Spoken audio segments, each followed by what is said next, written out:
నమస్తే, నేను భార్గవ్. ప్రస్తుతం నాతో పాటు original Congress leader, Congress party senior నాయకుడు అంబర్పేట్ శ్రీనివాస్ యాదవ్ నాతో పాటు ఉన్నారు. చాలా అంశాలు మాట్లాడారు. నమస్తే శ్రీనివాస్ యాదవ్ గారు. దండం. యా. కాంగ్రెస్ పార్టీలో అసలు ఏం జరుగుతుంది? మొత్తం గందరగోళంగా ఉంది కదా. అంతా మంత్రులు గుస్సా మీద ఉన్నారు, రేవంత్ రెడ్డి మీద ఒకళ్ళకి సాన్నిధ్యం లేదు. ఏంది? కాంగ్రెస్ పార్టీలో గందరగోళం ఉండదు కానీ సైకిల్ కాంగ్రెస్ లో గందరగోళం ఉండి ఉంటుంది. ఆ, ఇప్పుడు మందుల సామేలు వచ్చిండు, అసలు కాంగ్రెస్ లో వదిలేసిండు. కాల యాదవ్ వచ్చిండు, అసలు కాంగ్రెస్ లో వదిలేసిండు. ప్రకాష్ గౌడ్ అని వచ్చిండు, అసలు కాంగ్రెస్ వదిలేసిండు. ఉమ్, సో ఇట్లా చెప్పుకుంటూ పోతే మైపాల్ వచ్చిపోయిండు. ఆయన అసలు కాంగ్రెస్ వాళ్ళని ఇబ్బంది పెడితే కాటసీన్ మొగోడు ఉండు కాబట్టి అక్కడ ఎత్తుకున్నాడు. ఆ, సో పటాన్ చెరువులో నడవలేదు. పటన్ చెరువులో నీళ్ళు పప్పులు ఉడకలే, మళ్ళీ దేవుడా అనుకుంటూ పోయి మళ్ళీ అలా పడ్డాడు. ఉమ్. వీళ్ళంతా మళ్ళీ ఇంకొక 6 నెలల తర్వాత జంపు జలాన్ని కాలే బీఆర్ఎస్ లో. ఏది 10 మంది ఎమ్మెల్యేలు 10 ఫిరాయించి మందితో పాటుగా ఇంకోళ్ళు కూడా ఇంకొకళ్ళ ఇంకో 2 ముగ్గురు కూడా ఉన్నారు కానీ చెప్తా వాళ్ళ పేర్లు టైం వచ్చినప్పుడు చెప్తా. కాంగ్రెస్ లో ఉన్న వాళ్ళు కాంగ్రెస్ లో ఉన్న పాతోళ్ళ కొత్తోళ్ళ పాతోళ్ళే పోతారు ఇక. చిన్న పొమ్మన లెక్క పొగ పెడుతుంటే ఓడుంటాడు. ఆల్రెడీ పెట్టుబడి స్టార్ట్ అయింది అంతే కాబట్టి. కదా మరి. ఎవరైనా ఉమ్, ఎలా మా బీసీ బిడ్డల పరిస్థితులు ఏమైపోయినాయి, ఎస్సీ బిడ్డలు ఎస్టీ బిడ్డల పరిస్థితులు దౌర్జన్యం చేస్తుంది కదా. ఇప్పుడు కొండా సురేఖ కూడా బీసీ, ఏకైక బీసీ మహిళ ఉన్నది కదా మంత్రిగా. ఉమ్. కొండా సురేఖ వర్సెస్ కడియం శ్రీహరి, సైకిల్ ఈ కాంగ్రెస్ పంచాయతీ ఏంది? వేం నరేందర్ రెడ్డి, ఎర్రవేలి దయాకరు, మన వాళ్ళు కడియం శ్రీహరి అనేటోళ్ళు కొండ సురేఖని ఏటి చేసి వేం నరేందర్ రెడ్డి నర్సంపేటో లేకుంటే నర్సంపేట అంటే జొంతుమాధవరెడ్డి ఇండిపెండెంట్ అయినా గెలుస్తాడు. ఇప్పుడు అసలు వరంగల్ తూర్పు మీద కన్ను ఉందని చెప్పి కన్ను ఇన్ఫర్మేషన్ ఉంటుంది, మనకి. చేసుకుంటాడు. తెలంగాణ లేడున్నాయి ఎందుకంటే ఉమ్, కాంగ్రెస్ ఓడు కాకుండా కాంగ్రెస్ వాళ్ళని మోసం చేస్తాడు వేం నరేందర్ రెడ్డి. ఇప్పుడు ఏకైక బీసీ మహిళ కదా మంత్రి శాఖలో ఇక ఇప్పుడు వాళ్ళు అనుకున్నప్పుడు బీసీలు లేరు, ఏం లేదు, ఇబ్బంది పెట్టిరు ఆల్రెడీ గతంలో. అవును. రోహిన్ రెడ్డి ఇష్యూ నీకు తెలుసు. ఉమ్, తర్వాత తీసుకొచ్చి ఇప్పుడు ఇబ్బంది పెడతారు. ఏముంటుంది, ఉమ్. ఎంతమంది నేను పాపం మా మహేష్ అన్న కాపాడుతాడు. ఇప్పుడు కొండా సురేఖ ఓఎస్డీ ఏమన్నా డక్కన్ సిమెంట్ వాళ్ళని ఏమన్నా బెదిరించిందా గన్ పెట్టి గతంలో? ఈ చర్చ వచ్చింది కదా. చర్చ నువ్వు విన్నట్టే నేను విన్నదే. ఉమ్, ఆయనకు భయపడేది నేను లోటపీసు కానీ ఎవరికి? ఎవరికైనా పెట్టిననుకో పెట్టిపించుకున్నావు అనుకో కానీ ఆ, నువ్వు విన్నట్టే నేను విన్నా. ఉమ్, కాంగ్రెస్ పార్టీని ఆగం చేయడానికి కొడుకులంతా తయారయ్యారు. ఉమ్, రాహుల్ గాంధీని ప్రధాని చేసుకుందామని మాలాంటోళ్ళు అంత కలలు కంటుంటే ఈ కొడుకులేమో మొత్తం సైకిల్ కాంగ్రెస్ కలర్ తెచ్చి పెట్టారు. ఉమ్. అది బాధ అవుతుంది. ఇప్పుడు ఒరిజినల్ కాంగ్రెస్ అని ఎందుకన్నా అంటే మీలాంటి వాళ్ళు చాలా మంది అసంతృప్తిగా ఉన్నారు. అసంతృప్తి అందుకనే. లేదు, ఆ, పార్టీ ఖరాబ్ అవుతుందని బాధలు ఉన్నాం. ఉమ్, అసంతృప్తి అంటే పదవి దక్కలేదని. ఉమ్, మాకు పదవే వద్దు అంటున్నాం. ఉమ్. మాకు పదవే వద్దురా భయ్, మీ పదవే వద్దు. పవర్ లేకపోతే నడవదు కదా పార్టీలో మరి. ఇప్పుడు నేను పైరవీలు చేసేటోని కాదు, పక్కలు వేసేటోని కాదు. ఉమ్. ఓకే, రెండోది బిల్డింగ్లు కడితే కాంట్రాక్ట్లు మళ్ళీ ఒకసారి చెప్పండి. మళ్ళీ అదే పైరవీలు చేసేటోని కాదు, ఒకటి. పక్కలు వేసేటోని కాదు. ఓకే. మళ్ళీ బిల్డింగ్లు కడితే కాంట్రాక్ట్లు అడిగేటోని కాదు, రోడ్ కాంట్రాక్ట్లు అడిగేటోని కాదు. ఉమ్, అదేదో గొల్లలో పాల వ్యాపారం చేసుకొని బతికేటోళ్ళం. ఉమ్.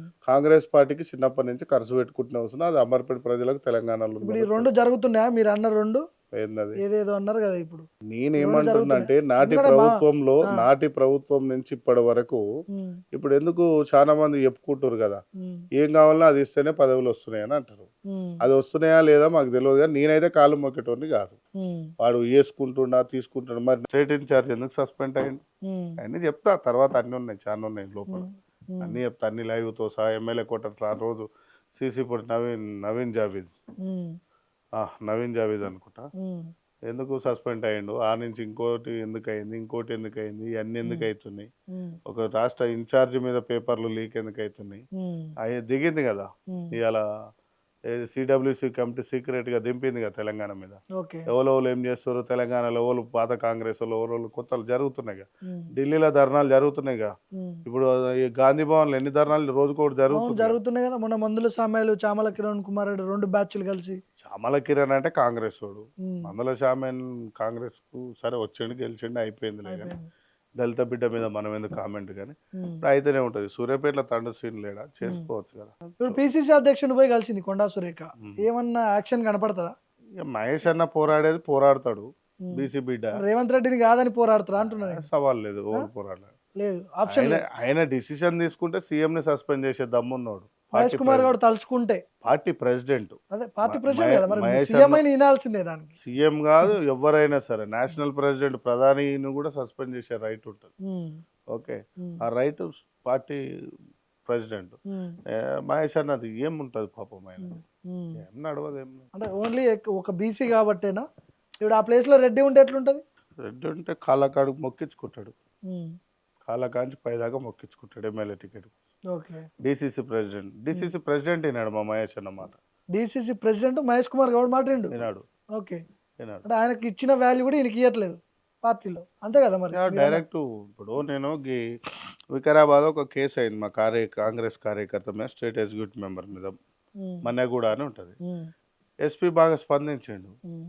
ఒక ఎస్ఐ డైరెక్ట్ సీఎంపీఏకి ఫోన్ చేసిండు. ఎస్ఐ ఎస్ఐ ఈయన చుట్టమంట రెడ్డా.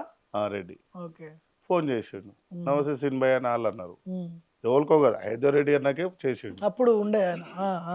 చేస్తే మాట్లాడినా ఉమ్, ఆ కేసులోకి వెళ్ళి నేను మొండోని కదా ఉమ్, బరాబర్ నిలబడ్డా. పాపం ఏ మాటగా మాట మా సుధీర్ రెడ్డి అన్న చైర్మన్ వీళ్ళల్లో ఉండి అన్న మనం న్యాయం చేయాలని ఆ పిల్లగానికంటే చేసినాం వచ్చినాం. ఉమ్, ఏం లేదు ఇది వేరేటోడు అయితే అయ్యో సీఎంపీ అని భయపడి ఉమ్, ఉమ్. నేను ఒరిజినల్ కష్టపడే కార్యకర్తని. ఇప్పుడు మీరు యుద్ధం పార్టీలో ఉండి చేయడం కంటే పార్టీ బయటకు వచ్చి యుద్ధం చేస్తే బాగుంటది నేను కదా. పార్టీతో యుద్ధం చేస్తలేను, పార్టీలో ఉన్న వ్యక్తుల మీద చేస్తారు. వ్యక్తులు ఖరాబ్ చేసే వ్యక్తుల మీద చేస్తున్నాను. తీర్మానం ఏమవుతుందంటే కడియం శ్రీగారు ఎవరు, కొండ సురేఖ నానానికి, రాజశేఖర్ రెడ్డికి, కాంగ్రెస్ పార్టీకి ఎంతో సన్నిహితమైన కొండ మురళి. కొండ మురళి అన్న అంటే పార్టీ కోసం ఎంతో ఖర్చు పెట్టి నిలబడ్డాడు. సరే మధ్యలో పోయిండు వచ్చిండు కానీ సొంతం కూటికి వచ్చిండు. కడియం శ్రీగారు ఊహిది కడియం శ్రీగారి వేం నరేందర్ రెడ్డికి ఏం సమయం సభ్యతాలు తెలుసా కాంగ్రెస్ పాలసీ 40 ఏళ్ళ రాజకీయ చరిత్ర కడియం శ్రీగారిది. కాంగ్రెస్ ఉన్నా కాంగ్రెస్ ఉన్నా ప్రాంతీయ పార్టీలు వేరు, జాతీయ పార్టీలు వేరు. జాతీయ పార్టీల సిస్టమేటిక్ ఏముంటుంది, ఇప్పుడు నేషనల్ రా టీం ఉంటుంది దేశానికి, ఆ రా టీంకు ఐడి కార్డు కూడా ఉన్నది. వాళ్ళ దేశం కోసం కష్టం, వాళ్ళే కాంగ్రెస్ పార్టీ కార్యకర్తలు. ఓకే, నువ్వు ఇచ్చిన పదవి కాదు కావాల్సింది గౌరవం అడుగుతున్నాం. ఇవాళ గాంధీ భవన్లో కూడా అంతమంది వచ్చి ఎందుకు కూర్చుంటారు, అంతే కదా, గౌరవం అడుగుతున్నారు, నీ పదవులు కాదు. ఇప్పుడు కొండా సురేఖ చేయాల్సిన పని దేవాదాయ శాఖకు సంబంధించిన సమీక్ష మీటింగు పెడితే కొండా సురేఖ పెట్టాలి. ఆమె ఛాంబర్లో ఆమె మీటింగ్ హాల్లో కడియం శ్రీగారు వచ్చి పెట్టుడేది. మినిస్టర్ కాదు ఎమ్మెల్యే ఆయన. ఆఫ్టర్ అనకూడదు కానీ మినిస్టర్ ఎక్కువ కదా ప్రోటోకాల్ ప్రకారం. ఎట్లా చేస్తాడు ఇప్పుడు ఆ శాఖ మంత్రి శాఖ ఫోటోకాల్ చేసుకోవాలి. శ్రీనివాస్ యాదవ్ కాంగ్రెస్ పార్టీలో ఒక ఆంధ్రప్రదేశ్కి ఇన్ఛార్జ్, నేను తెలంగాణకి ఇన్ఛార్జ్ అని చెప్పుకుంటే తంతర్ చెప్పులు తీసుకో, అంతే కదా మరి. అంతేనా? కడియం శ్రీగారి శాఖ ఏంది, ఒక ఎమ్మెల్యే అంటే నీ నియోజకవర్గం వరకే పరిస్థితి. నువ్వు వచ్చి సెక్రటరీలో ఆమె క్యాబినెట్ లో కూర్చొని నువ్వు వచ్చి ఆమె కమిషనర్ తో మాట్లాడి అన్నీ ఏంది తప్పు, నాట్ కరెక్ట్ కాదు కదా. అంటే మా ఇక్కడ మిస్టేక్ వాళ్ళు సిఎంఆర్ పిసిసి ప్రెసిడెంట్ చర్యలు తీసుకోవాలి. ఇప్పుడు ఇవన్నీ రేవంత్ రెడ్డికి తెలియకుండానే జరుగుతున్నాయి అనుకోవచ్చా మనం? అంటే సొంత మనుషులు కదా పాత పార్టీలా, ఏం చేసినా నడుస్తుందని ఒక చాణక్యం ఉంటుంది. ఈ అవమానాల మధ్య కొండా సురేఖ గారు ఎందుకుంటున్నారు, బయటకు పోయే ఛాన్స్ ఏమైనా కనిపిస్తుందా? ఇప్పుడు మీరు ఇందాక అన్నారు బిఆర్ఎస్ లో పోయే అవకాశాలు ఉన్నాయి కొంతమంది అన్నారు, ఆ లిస్ట్ లో కొండా సురేఖ ఉందా? సురేఖ పోదు, ఎవరు పోరు, వీళ్ళు పొమ్మన్న లేక వాళ్ళ ఏజ్ కూడా అయిపోయింది. ఇది లాస్ట్ టైం చేస్తారు. రేవంత్ అన్న వీళ్ళని ఇష్టపడుతుండు, ఏది దంపతులని, కొండా దంపతులు ఇష్టపడితే ఇంత అవమానం ఊకే ఎంతమందిని సంలాయిస్తాడు ఆయన కూడా. ఇప్పుడు ఆయనకు పెట్టించిన పంచాయతీ అంటే సీఎంకి పనిపాటు ఉండదు, రాష్ట్రం చూసుకోవాలి. ఈ శ్రీగారు ఒక్కడే ఉండు ఆయన కాడ పోయి పని, వెనకాల ఎవరినో చూసుకొని అయితే ఇవన్నీ చేస్తుంది. ఎవరినే ఉండదు, ఏం నరేందర్ రెడ్డి వెనక నుంచి ఉంటాడు. పాత పంచాయతీ దోస్తులు వాళ్ళంతా కాబట్టి వాళ్ళు 40 ఏళ్ళు ఆ పార్టీలో చేసి వచ్చిన వాళ్ళు కాబట్టి నువ్వు కానీరా నేను చూసుకుంటాడు. కాంగ్రెస్ పార్టీలో బేసిక్గా ఉంటుంది, టీడీపీ వాళ్ళు చేస్తారు గంతే, అంతకంటే ఎక్కువ ఏముంటుంది. నాకేమో ఓపెన్ చెప్పుడు అలవాటు. ఇప్పుడు ఇట్లనే ఈ పరిణామాలన్నీ ఇట్లనే కొనసాగితే ఇంకొక 1 year తర్వాత ఎలక్షన్ ముందు ఇట్లనే ఉంటారా, అందరూ బయటకు పోయే అవకాశాలు ఉంటాయా? ఇప్పుడు నీ మనసులో ఏముందో నాకు తెలుసా. నువ్వు ఈ ఛానల్లో మంచి హెడ్ ఆఫ్ ద డిపార్ట్మెంట్లో నువ్వు ఉన్నావు, యాంకర్గా నీకు ఒక మంచి పేరు ఉంది. ఆర్ట్స్ కాలేజ్ కాడ కూడా పోలీసు వాళ్ళని బెదిరించినావు అంటే న్యాయం కోసం. ఇప్పుడు నీకు పేరు ఉంది, నువ్వు ఛానల్ పెట్టుకుంటావా, నువ్వు ఇంకో కొత్త ఛానల్ స్థాపిస్తావా, శాటిలైట్కి పోతావా, యూట్యూబ్ ఛానల్ స్థాపించవా అని అది నీ ఇష్టం. ఇప్పుడు నేనున్నా, నన్ను అడిగినావు అనుకో నేను కాంగ్రెస్లోనే ఉంటా. ఆడు అని జయజమ్మ ఉండని ఏమైనా ఎదుర్కొనైనా కాంగ్రెస్లోనే ఉంటా. లేదు అనుకున్నప్పుడు రాహుల్ గాంధీని ప్రధాని ఎట్లా చేసుకోవాలన్నా మాకు తెలుసు. సార్ మీది పక్కన పెట్టండి, చాలా మంది ఒరిజినల్ కాంగ్రెస్ నాయకులు సాటిస్ఫాక్షన్ తో అయితే లేరు, బయటకు పోతున్నారు కదా, పోయే అవకాశాలు అయితే ఉన్నాయి కదా. పోయే ఇంకో 6 నెలలు చూస్తారు, వెళ్ళిపోతారు. ఎమ్మెల్సీలు రెడీగా ఉన్నారంట, కార్పొరేషన్ చైర్మన్ రెడీగా ఉన్నారంట, మంత్రులు సైతం రెడీగా ఉన్నారంట. 8 మంది చైర్మన్లు, 8 మంది చైర్మన్, ప్రస్తుత చైర్మన్లు, 2 ఎమ్మెల్సీలు, 2 ఎమ్మెల్సీలు, 8 నుంచి 12 మంది ఎమ్మెల్యేలు. 8 నుంచి 12 మంది ఎమ్మెల్యేలు. ముగ్గురు మంత్రులు, గవర్నమెంట్ తారుమారు అయిపోతుంది. ముగ్గురు మంత్రులు ముగ్గురు మంత్రులు. ఓకే. పోతారు. పేర్లు చెప్పరు. పేర్లు ఏం నీకు ఇప్పుడు దానికి పేర్లు చెప్తే వచ్చేది ఏముంది, పోయేది ఏముంది. అంతే కదా. పోయేటప్పుడు ఎట్లా నేను అన్న జీవన్ రెడ్డి సార్ పక్క పోతుండని ఒక 1 year కింద చెప్పిన. ఆ, ఎవడు ఇనలేదా గంత పెద్ద పోతుండ, అది ఇంటిమేషన్ ఉంది. ఓకే. ఇప్పుడు శ్రీనివాస్ యాదవ్ పోతుండ అంటే ఓడి నమ్మడు. ఉమ్, ఎందుకంటే మళ్ళీ అటు నేను ఏ పార్టీలకు అయితే పోను. ఉమ్, నేను ఒకవేళ న్యూట్రల్గా ఉంటా, ఉమ్, ప్రజాసేవ చేసుకుంటా, రాహుల్ గాంధీ కోట్లు వేయరమ్మా అని తిరుగుతా అవసరమైతే. కానీ ఉమ్, ఉమ్. మాలాంటి వాళ్ళం పోం. మాది రక్తం అంతా ఇక చెప్పినాక పాత ఇంటర్వ్యూలో ఓడి కానీ గోక్కుంటట్టుంటే గడప పరవేటి చీరుకుంటట్టు. మరి రేవంత్ రెడ్డి నచ్చక బయటికి వెళ్ళే అవకాశాలు ఉన్నాయా? పార్టీ మీద కోపంతో పోతున్నా? పోయే వాళ్ళ గురించి చెప్తున్నా.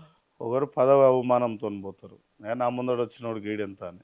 ఉమ్, ఇక కొందరు ఇబ్బంది పెడుతుంటారు, ఇక ఆ పార్టీలో పనిచేసి వచ్చి ఈ పార్టీలో అలాదే పెత్తనం అయితే ఉమ్, ఉమ్, అట్లా వెళ్ళిపోతారు. ఇప్పుడు ఉదాహరణకు చెప్తున్నా, ఇప్పుడు ఖైరతాబాదో ఇక్కడనో అక్కడనో ఉంది, టీఆర్ఎస్లోకి వెళ్ళి వచ్చిర్రు, ఉమ్, ఇళ్ళకి అవును. వచ్చి ఉమ్, ఇలా పెత్తనం చేస్తారు. మొన్నటిదాకా కాంగ్రెస్లో బాగా కష్టపడ్డోళ్ళు ఉమ్, వాళ్ళు వచ్చి వాళ్ళ పెత్తనం చేస్తుంటే వాళ్ళ కోపం వచ్చి ఇంకో పార్టీ అంతే. అది కామన్. గవర్నమెంట్ అంటే ఏంది? ప్రభుత్వము, గవర్నమెంట్, ప్రభుత్వం ఎమ్మెల్యేలు, అంటే ఏంది? మంత్రులు, ప్రజలు ప్రభుత్వం అన్ని అంటే అన్ని. ఎవరు? ఆ, ప్రభుత్వం అంటే ఎవరు? ఉమ్, జనాలు, నాయకులు కాదు. ఉమ్, బీఆర్ఎస్ ఉండొచ్చు, బీజేపీ ఉండొచ్చు, కాంగ్రెస్ ఉండొచ్చు. ఉమ్, ప్రజలకు ఏం చేయాలి? నువ్వు ఉమ్, 10 kilometers ఒక ఫైర్ ఇంజన్ బండి పెట్టాలి, ఉమ్, 20 kilometers ఒక హాస్పిటల్ పెట్టాలి. ఉమ్.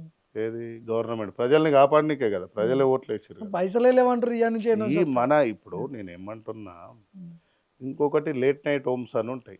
రేపులు జరిగి బస్ స్టాప్లలో పడుకోకుండా అమ్మాయిలకు ఒక లేడీస్ కానిస్టేబుల్ ఎస్ఐలని సిఐలని పెట్టి ఒక 10 మందిని పోలీసు భద్రత పెట్టి ఆమె వచ్చి నైట్ ఉండి ఆడబిడ్డ పొద్దున లేచి టిఫిన్ చేసి నువ్వు మీ ఇంటికి నువ్వు సురక్షంగా పోయేటట్టు బస్ స్టాప్లో దింపేటట్టు ప్రొవైడ్ చేయి. నువ్వు ఈ పథకాలు ఈ మా గవర్నమెంట్ కాదు, ఎనీ గవర్నమెంట్ జనాలకు అందియవలసింది ఏంది? ఉస్మానియా గాంధీలల్లో సరిగ్గా 10 MRI మిషన్లు వేసి పడేసి. ఓకే, MRI మిషన్లు సామాన్యుడు 20,000 బయట తీసేయాలంటే, సిటీ స్కానింగ్ తీయాలంటే కాని పరిస్థితి. ఓకే. విద్య ఫ్రీ మంచిగా అయ్యేది, ఏది అవసరం లేదు, విద్య అయ్యేది. విద్య ఇచ్చిరనుకో వాడు చదువుకుంటే ఆరోగ్యం కాపాడుకుంటే వైద్య విద్య 2 ఫ్రీ ఉన్నాయి అనుకో, ఉద్యోగం చేసుకొని బతాడు. నీకు ఈ 2 ఇచ్చి మున్సిపల్ చెత్త ఏరేటోళ్ళకు ఎవరైతే చెత్త ఏరుతారు చూడు వాళ్ళకి జీతాలు పెంచి, సరిహద్దుల సైనికులకు పెంచి, రైతులకు గిట్టుబాటు ధర ఇచ్చి, ముసలోళ్ళకి పింఛన్లు ఇక ఏమొద్దు, ఇక ఏమొద్దు.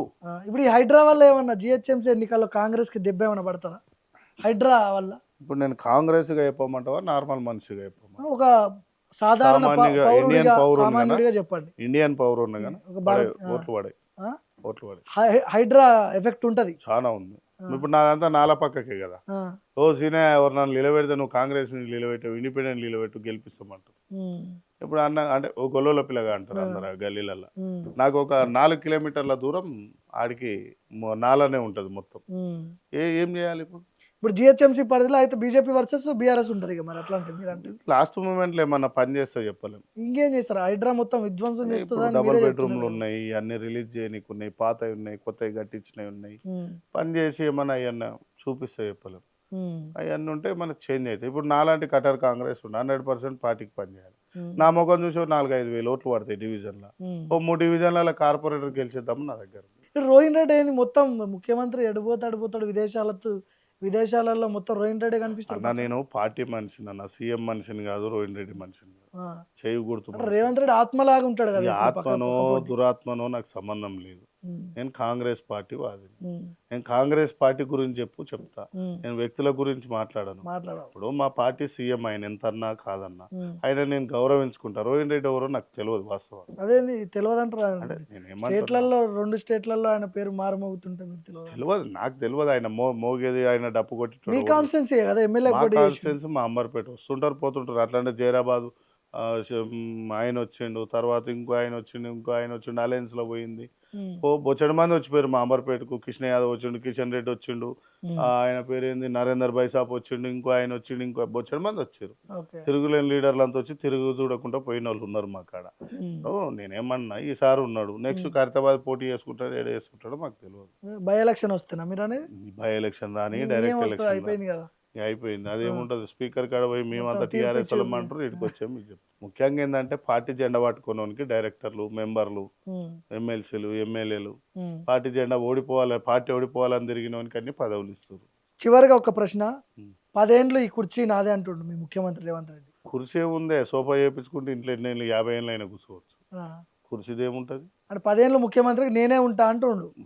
నేను సాధ్యమవుతుందా? ఇప్పుడు నేను కూడా చిన్నప్పుడు ఏమవుతావురా అంటే ప్రధాని కావాలని అనుకున్నా. ఆ, ఏమో అయితేనేమో చెప్పలేము. నేను కూడా ఉమ్, 40 50 ఏళ్ళు ఉంటావు కుర్చీలో. అది కూడా ఉమ్, ఉంటుండొచ్చు, ఉండకపోవచ్చు. దానికి నువ్వు ఉంటానని చెప్తే రేపు నువ్వు నన్ను ఈడ ఇజ్జత్ తీస్తున్నది. ఉమ్, ఉండలేదు అని చెప్తే ఏమయ్యా ఉండలేదు అన్నావు అని అంటావు. ఉమ్. అది ప్రజలు నిర్ణయించాలి. నేషనల్ పార్టీలో ముందే భవిష్యత్తుని ప్రిడిక్ట్ చేసి నేను ముఖ్యమంత్రిగా 10 ఏళ్ళు ఉంటా అనే ఇది ఉంటుందా నేషనల్ పార్టీలో? ప్రాంతీయ పార్టీ వేరు, బీఆర్ఎస్ అంటే ప్రాంతీయ పార్టీ, వాళ్ళు ముఖ్యమంత్రిగా వాళ్ళు ఇష్టం వచ్చిన వాళ్ళు పెట్టుకుంటారు. నేషనల్ పార్టీ కదా ఇది, చాలామంది మీలాంటి నాయకులు కార్యకర్తలు ఉంటారు.